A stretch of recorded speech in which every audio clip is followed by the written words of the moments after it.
Hi everyone, just back from the Florida State Senior Games where once again I was one of those crazy runners who competed in all 7 track events.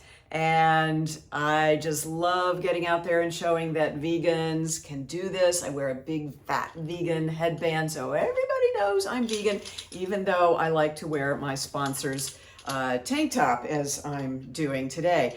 But I got 7 medals, so I placed in every event.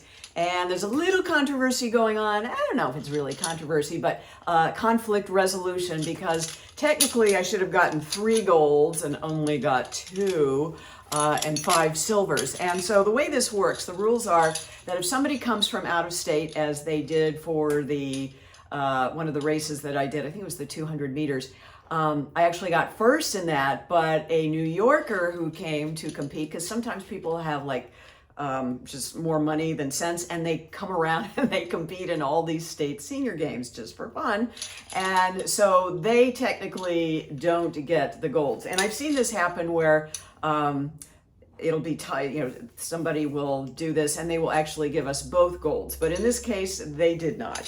So I only have 5 silvers here, but I got an email this morning saying they're working on it. And in the grand scheme of things, it's really not a big deal, because if you finish in the top 4 in each event, that qualifies you to compete in that event at nationals, which I've qualified in all events. So that's the 50, the 100, the 200, the 400, the 800, the 1500. I actually got first in the 1500 meters in my age group. So plus went on to do all these other races with a cranky ankle. So here's the deal on that. I have been saying, you can kind of see it's still a little taped, and that's my own tape, which is too stretchy and really doesn't work, but it does have some metal in it, and the dog is licking my ankle, so my multitasking brain has checked out. Titanium. And so I asked the physical therapist. I went to a new guy yesterday he lives his office is really far away from where I live, but a lot of the local runners use him. So I decided, okay, it's finally time to check into his expertise and wisdom.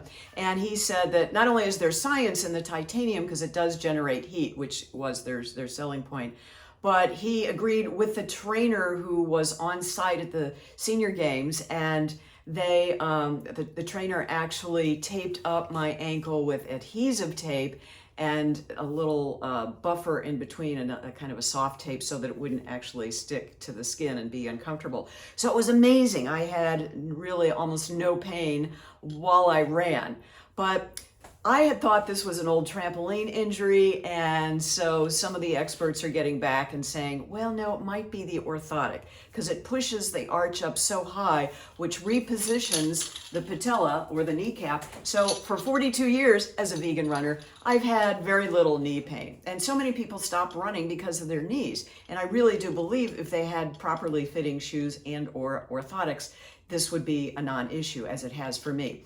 But where it's catching up now, the arch may be pushed up too high, so that the ankle is kind of on this weird angle. Let's see if I can demonstrate it without pulling the tripod over. You know what? Let me just adjust it here, and I'll just sort of show you best I can here in the little frame that we've got, that the ankle is actually being pushed out to the side like that. So we don't want to create injuries where there haven't been. So it's always like you feel like you're with this fire hose spraying the back burner as it erupts in flames, and then all of a sudden the front burner erupts as the back flame is put out. And that's just what it's like for runners who have been able to be successful at running without any serious injury over time. And other than stress fracturing my 3rd metatarsal arch when I went through my barefoot running phase, seemed like a good idea at the time. I'd read all the books, talked to the experts, but if you toggle back and forth between barefoot running and being in street shoes, at least for me, it wasn't a good thing.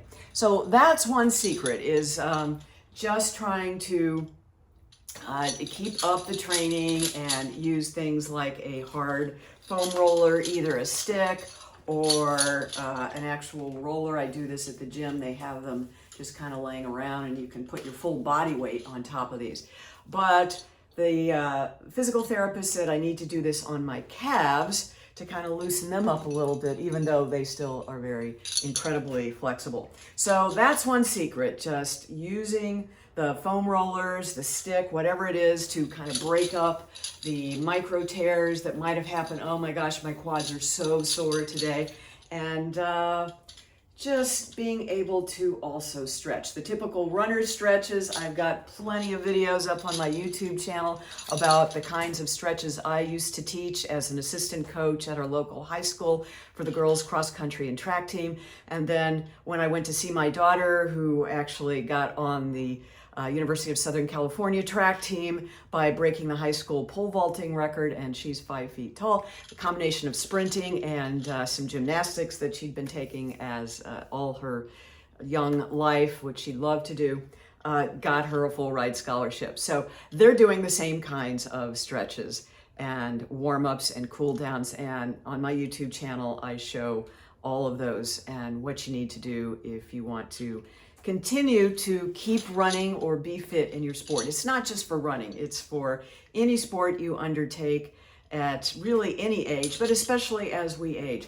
The trainer who taped up my foot at the state senior games said to me, and I think I'm always going to remember this, he says, motion is potion or lotion. Either one, it works, but I like the potion because that really does mean that you got to keep moving and just not sitting on the couch.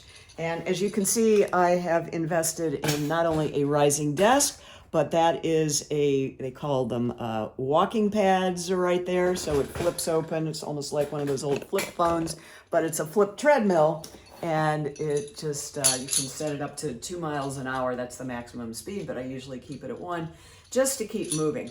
Although walking the dog in the morning for 1.2 miles does the trick as well. So just find ways to keep moving. If I can help you, please don't forget to put some comments down below about some questions you might have about staying fit.